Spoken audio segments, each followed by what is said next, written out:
Madame le maire, chers collègues, cher Jacques Richir, les composteurs de rue gérés par l'association Ajon constituent un dispositif à la fois efficace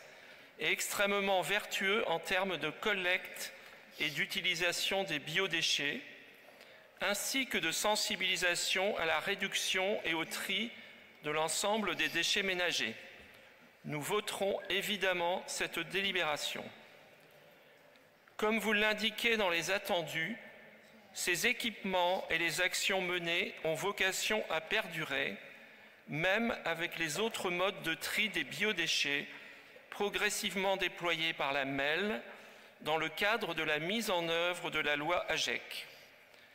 Cette évolution vient s'ajouter à d'autres modifications en cours concernant notamment la collecte du verre, qui ne sera plus assurée à domicile,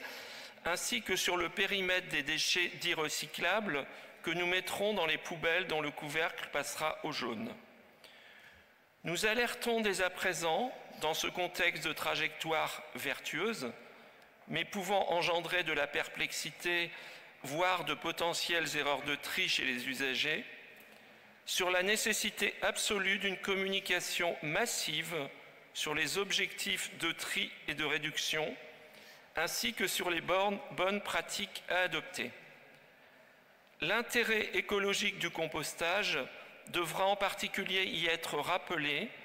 car les nouvelles solutions proposées, en particulier la méthanisation en centre de valorisation énergétique,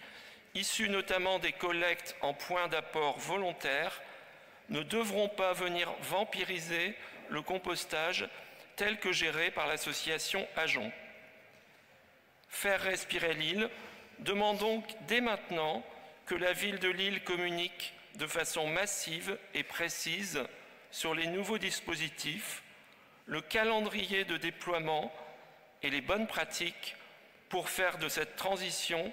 un plaisir citoyen et non une corvée. Je vous remercie.